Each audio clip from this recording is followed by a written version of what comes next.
Hello, everyone. Welcome to Agora. This is the English podcast version of the Spanish speaking radio show I do weekly.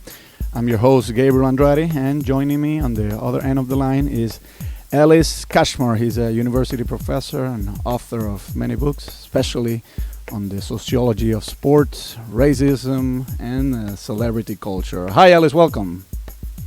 Hello, Gabriel. We're going to be talking today about celebrity culture. What is exactly celebrity culture? I suppose it's something that's all around today, Gabriel. I think we live in a world that's obsessed with celebrities. And what I mean by celebrities is people who have achieved fame and distinction and are brought to us through the media, through our TV screens, through movie screens, and through our computer screens, and who seem to inhabit our world very closely. I think that we tend to believe that we know celebrities quite well nowadays. I think the days we thought Hollywood movie stars were very remote and untouchable, who were not like us, has long disappeared.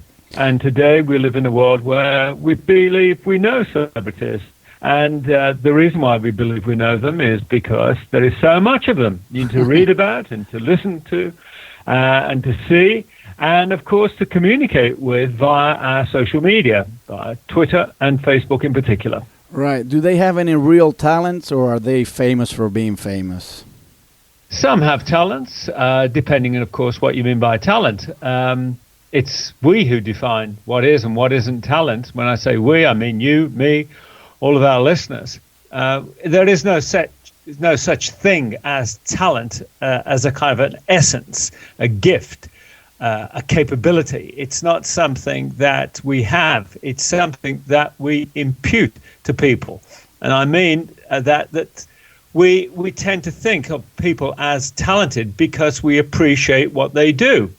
For example, someone like Lionel Messi, the football player, we often hear him called a genius, and I think it's widely acknowledged that he is talented. He does have talent.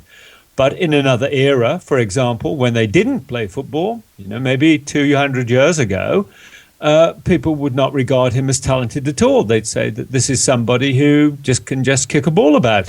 What purpose does that serve? And of course, it's the same with anything else. We can look at an actor like Brad Pitt and say he is a talented guy, and we appreciate that and we respect his acting abilities. But would he have been talented in the early 20th century before the rise of talking pictures?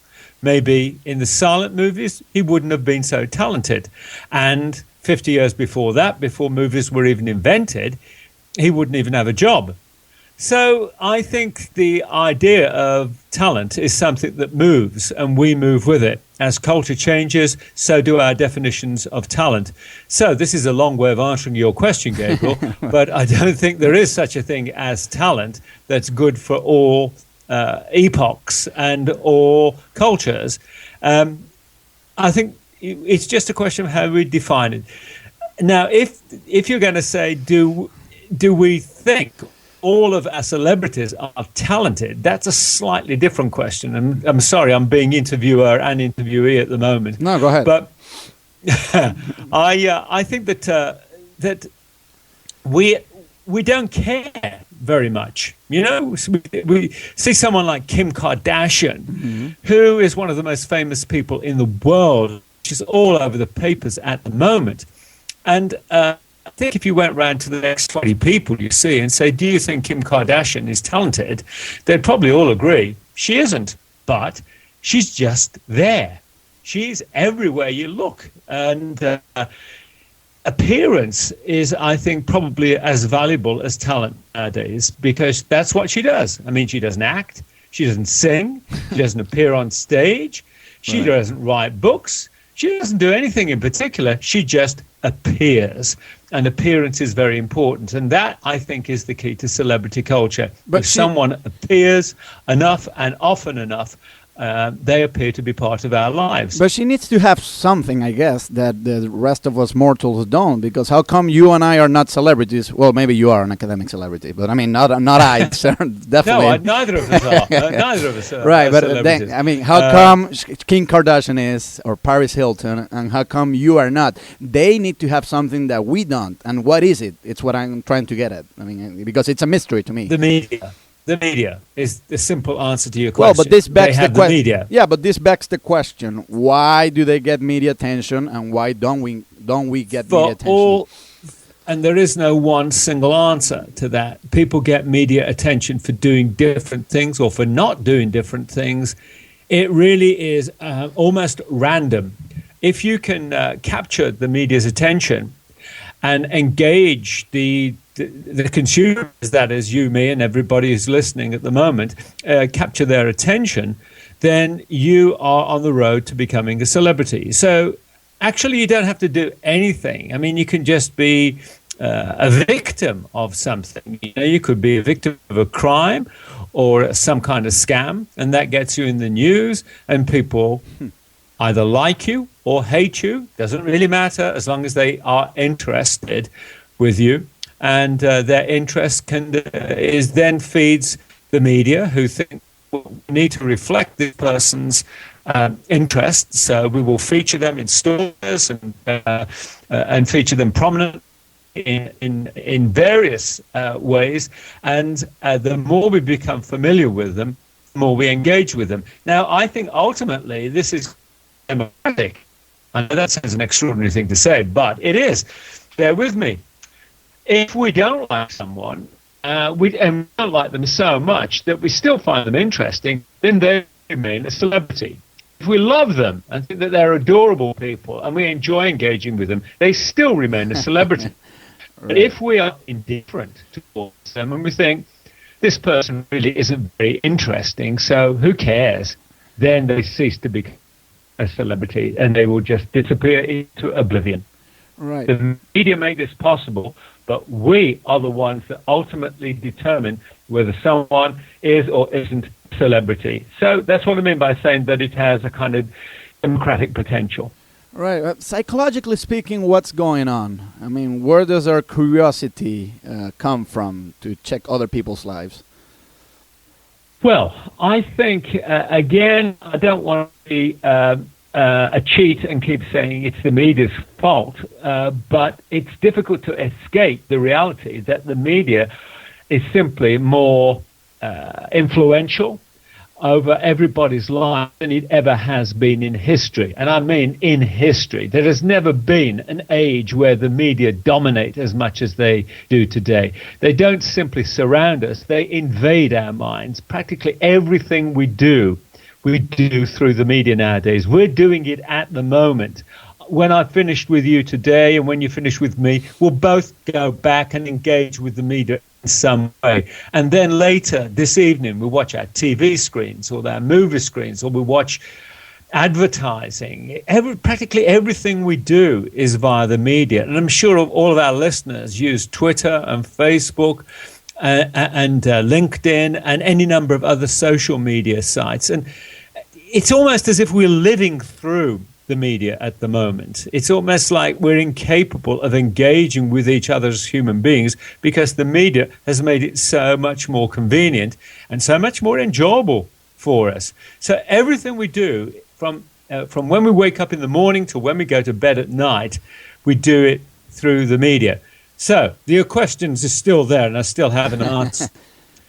But I think what happened is in the 1950s, of course, we had Hollywood, who brought us a new kind of figure in our lives, and that was the Hollywood star. And we were dazzled by these glamorous people who did seem otherworldly, godlike. And we saw them on the big screen where they were enlarged and just seemed inhuman in a certain way.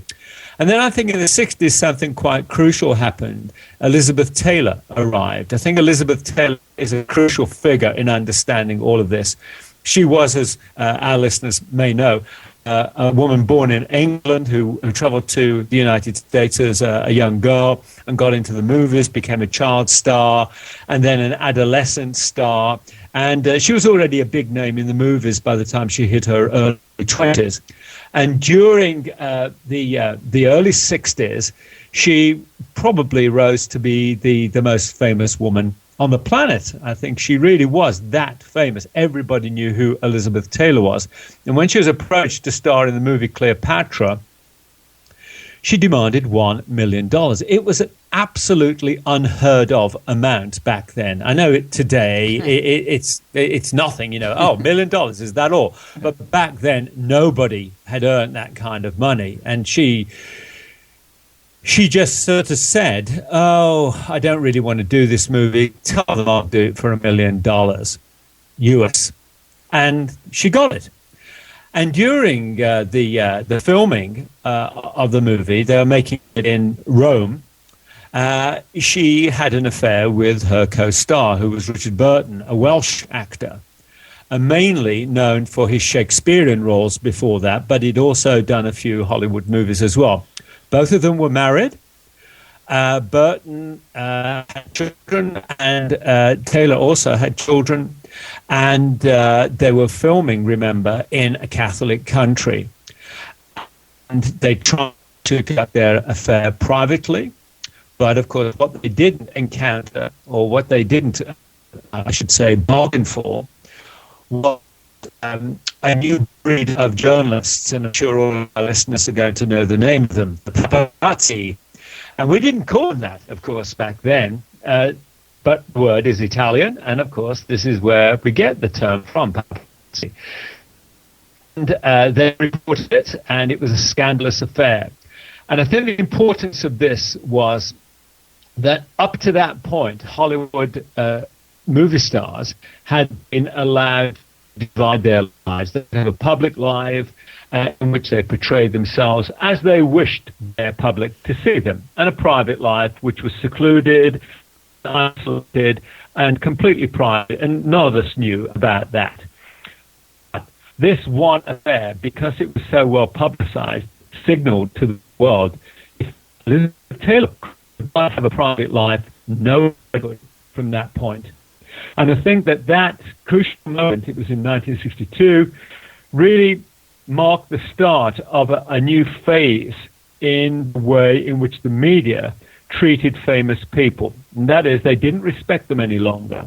They didn't say there was a boundary between their private and their public lives. They then decided to go in search of details of their private lives to feed our appetites. We got the taste for learning about the private lives of people. And with that taste, of course, the media decided to respond. And I think from the 1960s, we see a gradual development up to the 1980s, when we see another fantastic character who came along to change the cultural landscape again, and that was Madonna. Uh-huh. And Madonna, I think, was the kind of the next great celebrity after Elizabeth Taylor to recognize that if anybody was going to be famous, they had to make a pact with the media, a pact in which they would say, I want complete coverage.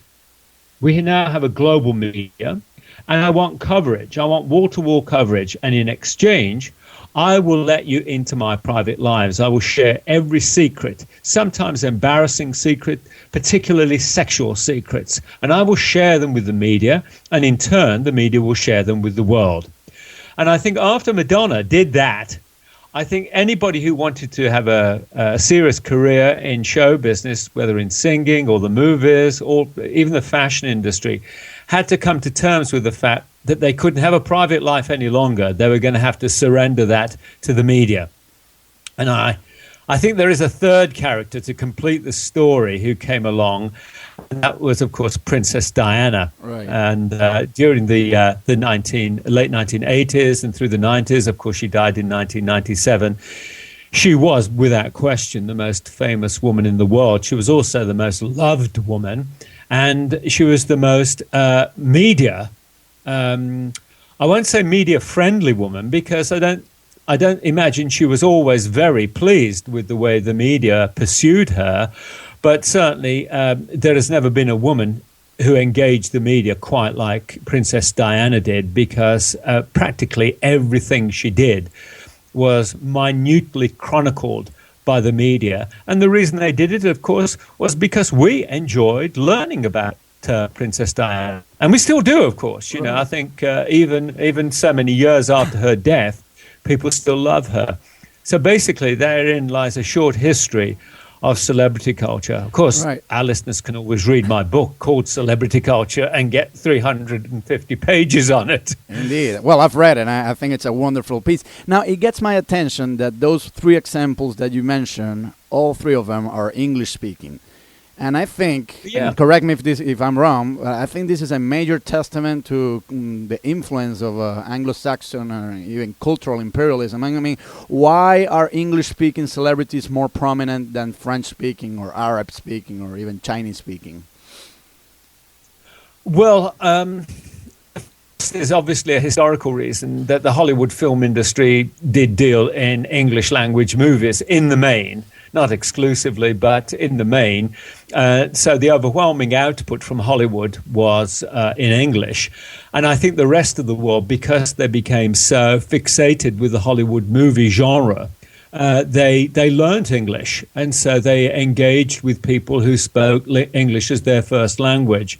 So that's the first reason. The second reason is the media.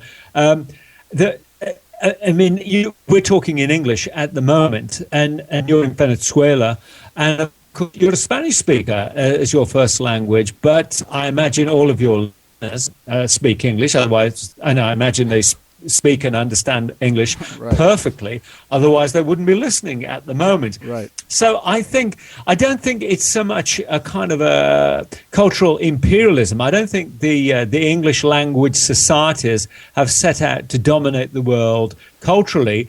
I think it's more a case of the rest of the world responding and thinking, well, we want to engage with Hollywood movies, and we do think that people like Madonna and Liz Taylor and Princess Diana are natural English speakers, and so if we want to engage with them, we learn English. Right. I think that's why English speakers are so lazy.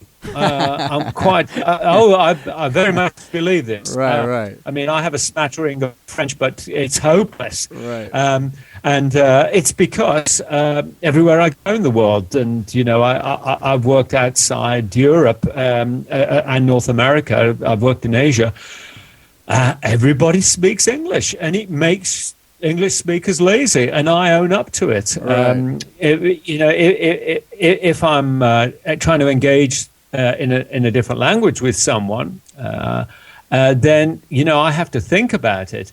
Whereas they just sort of make life easy for me and say, hey, I speak English, so then I'm relaxed and comfortable. And I think we've just got lazy, and I think the Western world is lazy, frankly. We've all become English speakers. Well, I absolutely agree that this is not imposed from above. I mean, it's we. The consumers that do want to learn English. I mean, it's not like some soldier from America is coming and imposing English on us. I mean, it's we that we want to watch the movies. This is not imposed on us. And I think that's a major critique against the cultural Marxists that say that, that we're being manipulated by the media. No. I mean, we want this stuff. We're complicit in it. Yes, exactly. I think you made a general point, but it's a very important one, right. and it's something that I make in my book on the subject. And I know a lot of my critics disagree with me because they say we've been manipulated, we've been exploited. No, I believe in free will. The media have dominated us, and in a certain way, I think that treats us like idiots. Exactly. It assumes that we're all so stupid that we can't respond. Well, of course we can. I believe in crediting human agency with some intelligence and some responsive capabilities so that we can respond in any particular way. No, I won't say we like, but within limits. And we do so. We exercise that discretion. So I think it's completely artificial to say that we are manipulated by the media. And of course, it's completely with our capabilities to just turn off if a media doesn't please us, then we can switch to a different media. Right. I mean, and we have free will. That's a basic point, I think. We still, we exercise it. I think the point about this is, and we're getting into a really philosophical question about free will and determinism, but I still think it's important, and we might as well touch on it while we're here. Sure. I think we have to accept.